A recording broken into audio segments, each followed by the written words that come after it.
wrestling fans, thanks for clicking today's dreaded D-Rose report. I'm off and running. Or standing. Happy birthday to Hall of Famer Jerry Briscoe, 66 years old. European DVD distributor Silvervision announced this week that they are ending their relationship with WWE after 22 years. Press release went this way: after 22 years of dedication, Silvervision exclusively to WWE, the WWE and Clearvision Limited will part company on the New Year's Eve, 31st of December this year. Silvervision in the UK is owned by Clearvision Limited. Will continue though to sell WWE DVDs, Blu-rays, and WWE films after this date while stock lasts, but will not be able to offer new releases for sale at our site. SummerSlam 2012 NWO to Revolution will be the last two WWE new releases producing by ourselves. Clearvision and its staff is saddened by the news, and so somebody didn't get the money transferred right. Sounds like to me. Silvervision is looking for the future, which will amalgamate all the products in some sort of a new programs from its mother company Clearvision Limited on this site. Be sure this won't affect your current or future orders in any way, and we will continue to receive, you'll continue to receive the great services that they've been offered. So anyway, that's the people over in Europe. FYI for you guys. Alright, as noted for December 17th, WWE Raw scored a 2.86 cable rating, down, with about 4.05 million viewers. That's about the same as the previous 2 weeks. The total number of viewers were at the lowest in months, though. In comparison, Denver Broncos and Atlanta Falcons NFL game did a 11.58 rating with about 15.5 million viewers. The highest rated segment this week at the first quarter hour, at the 8 o'clock hour, did a 3.21, and it's our largest audience to start, but lost them when the football game started. Every year it's that way. Alright, well, it's been revealed, though, that Matt Morgan actually re-signed with TNA about 2 months ago. Word is that he did have some kind of talks with WWE shortly after his he first left TNA back in June. And noted earlier, RYBACK is scheduled to feud with WWE IC champion The Miz, and the match between the two is penciled in for next month's Hell in a Cell pay-per-view. No word on if the title is going to be on the line for that or not. A lot of times they're not on the Hell in a Cell match. Big Show, he disappeared from WWE television about right after SummerSlam pay-per-view in August, but he wasn't injured. No kind of heat on him. He just, nothing like that. Show just requested some time off so he could take like a little mini vacation, which there ain't nothing he does that's mini. He was originally scheduled to return in a week or so, but will be returning earlier due to this weekend's live events, likely because John Cena being injured.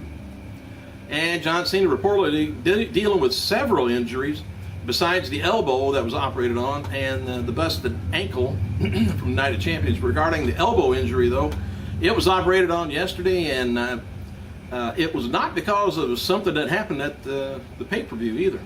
Elbow issues of something that has been known for a while, but F4W Online reports that Cena had an MRI while at Raw on Monday. Nobody expected, though, it to be something that needed surgery. Cena got word Tuesday that he needed surgery on the elbow, feeling that it's needed for to rest several injuries, that he should get the surgery done, and while they have several weeks between pay-per-views, so I don't think he's going to, if he misses anything, maybe he won't. As long as everything heals good. And the goal is for Cena to return in time for Hell in a Cell pay-per-view to face champion Punk. Cena won't be wrestling at live events, though. He's going to be having just a presence on Raw until he recovers, come out and bitch. There's a lot of rumblings within TNA that Jeff Hardy is looking to go to WWE when his current contract expires early in 2013. There's a reason he's doing that. Anyway, the feeling is that Hardy wants to return to WWE for one more big run and make a bunch of money because he lost a lot in legal troubles that he had over the past few years. And as noted before, old TNA had Hardy win the Bound for Glory series to keep him happy, appeasing. And TNA wants, Hardy to stay with him. He's a big merchandise seller for him. And the feeling is that TNA may put the World Heavyweight Champion on Hardy to try and persuade him to re-sign. Don't leave! WWE officials are hoping Jerry Lawler is going to be back on Raw within a month to 6 weeks.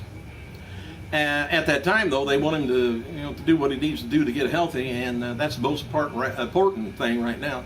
Lawler will not appear on Raw in person next week, as the interview is going to be done via satellite from his home in Memphis. And as seen on Monday Night Raw, WWE footage, now this is interesting, of Lawler being reunited with Dr. Sampson in Memphis after flying back to Montreal. Well, the entire scene was directed by Vince McMahon. Vince was there as he left Monday's Raw in Connecticut in the afternoon and flew on the WWE jet to pick up Lawler in Montreal. Well, after that scene was filmed at the airport, Vince and Dr. Sampson flew back to Raw in Connecticut. Regardless of what you say about Vince, a lot's got to be said about the head of the company taking time off of a busy day, and it's always a busy day for him, I guess, to pick up someone at the hospital and bring you home. And on a related note, Vince came up with the deal of Long Live the King t-shirt that WWE is now selling. It was the same one Michael Cole had on Monday. And as noted before, WWE announced on Tuesday that John Cena had, I told you about surgery, and they removed bone chips from the right elbow by Dr. Andrews in Alabama. Andrew used the scope to remove several pieces of bone cartilage from Cena's elbow. Dr. Andrews says the procedure was straightforward despite Cena's big old arm. Big old arm, I guess. Anyway, he had begun to lose motion in his arm, I guess. It had been locking up, and performed the arthroscopic procedure on his elbow and took a bunch of the spurs out. Everything went well, really well, he says. Andrews added that Cena's rehabilitation begins on Monday, and he'll be trying to improve his range of motion and getting the swelling down. And as noted before, WWE says Cena is expected to recover in about 2 to 3 weeks, but an update on his recovery will be available on Thursday when he's reevaluated by the doctors. Oh, we can't wait.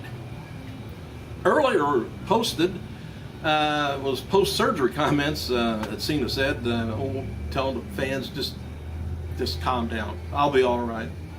And Cena also referred to Punk using The Rock's rock bottom and told him to stick with borrowing stuff from Randy Savage or Bret Hart. I don't know. Punk replied, he says, I got the same old surgery done in 2010. I ran 8 miles the next day. Stop whining. You'll tear your hammy too.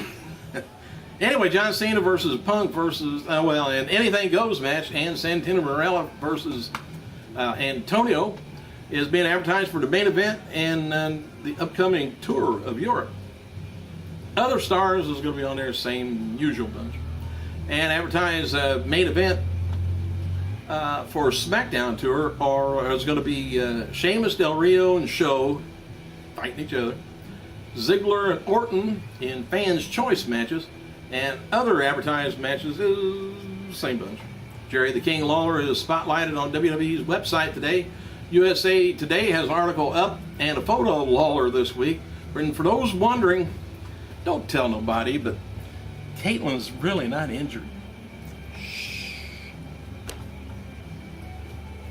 I said that. And as seen on Monday's Raw, there was a big "We Want Nexus" chant during Justin Gabriel and Wade Barrett match, and a lot of people were shocked backstage at the fan chant. I don't know who started that. Remember Rulon Gardner? Great big guy. WWE was after him for a while. He was a Olympic champion. I think, I don't know what year it was. Anyway, it's been 2 deals ago. And then he ended up on The Biggest Loser. But anyway, he's now has a life of triumphs and traumas, it says, from the winning Olympic gold wrestler to surviving a plane crash and getting tossed from a motorcycle and getting lost on a snowmobile, which cost him a frostbite toe. He's now filing for bankruptcy. I think the toe probably did it. Anyway, Gardner is 41 now, grew up on a dairy farm in Wyoming, filed bankruptcy on August 31st, federal court, Salt Lake City. He requested Chapter 7, which is a total bankruptcy, not a planned payback. It's also known as, well, here it says straight liquidation, under which assets, except for some are exempt, are sold to pay off creditors. And according to documents filed on Gardner's behalf, September 10th, creditors hold about $2.9 million in unsecured claims against him, and $2.8 million of that which is owed to West Coast Lending Company of Salt Lake City. Oops.